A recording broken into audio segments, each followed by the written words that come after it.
Business is changing. Globally, we're seeing a huge increase in the number of female breadwinners. That is, women who are responsible for bringing home the majority of their family income.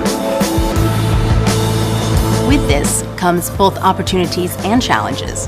It's my job to help women and business negotiate the path ahead. If you have ever been the main earner for your family or anticipate that may happen at some point in the future, stand up. Wow. It's pretty amazing, the numbers, isn't it? But today, just because I can't see you doesn't mean I don't want to interact with you. So as I'm sharing stories and examples, if something I say resonates or if it reminds you of something, then please work that chat box. There are more female breadwinners today simply because we have more opportunities than ever in history. But let's be very clear, there are still plenty of challenges for the modern working woman. Let's face it. So thank you so much for that, Sheila. We have got a packed morning, and I'm absolutely delighted to be with you here today, particularly since just choosing to be here is part of what it means to choose to challenge, the theme of this year's International Women's Day. So I'm not the only one, no doubt, on this call who has said, I'd like more confidence at various times. As I said, my coaching clients do, maybe you do.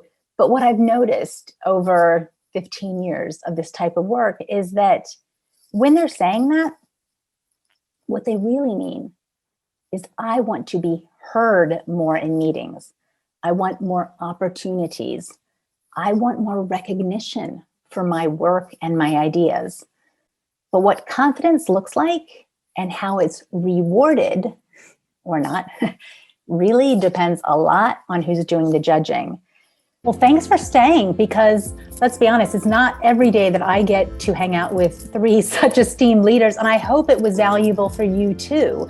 I think that when we look at what we were hoping to achieve today, DLA Piper and I, really the raising awareness, the open and honest discussion, and well, the third bit is up to you, and that's about creating change. So Suzanne is exceptionally highly regarded within the city. She's almost a household name amongst the corporates. We all know her work, we've all attended her seminars, and when you come out of them, you always feel like you've learned something. I wouldn't hesitate to recommend her, and in fact, she's often the first person that I would think of for speaking presentations as well as running workshops and training courses. And this is inherent in, you probably know this with a far catchier phrase which is, you can't be what you can't see. It's how we judge and peg the progress we make by the people around us with whom we identify, just like those women in that law firm. And this affects people from all backgrounds who are kind of just taking in subconsciously every day who's getting ahead and who's not.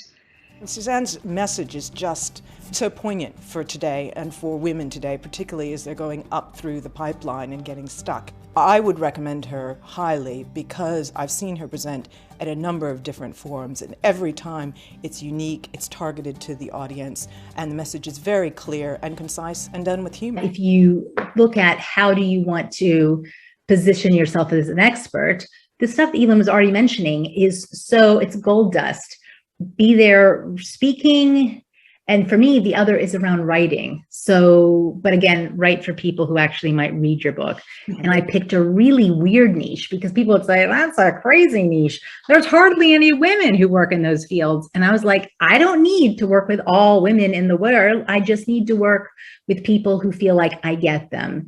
And I kind of get women in STEM, what they're going through and the challenges they face when they're the only woman on their team.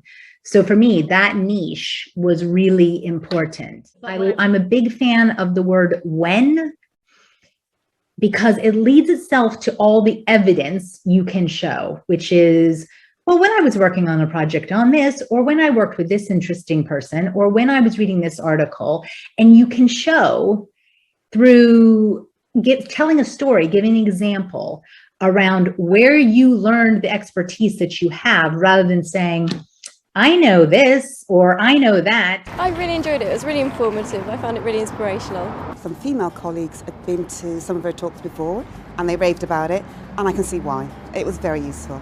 I'm head of learning and development at one of the city law firms, and I thoroughly enjoyed it. Everything she had to say resonates for us in a professional services environment. I love the fact that she gave us some really practical tips that I can take away and put into action immediately.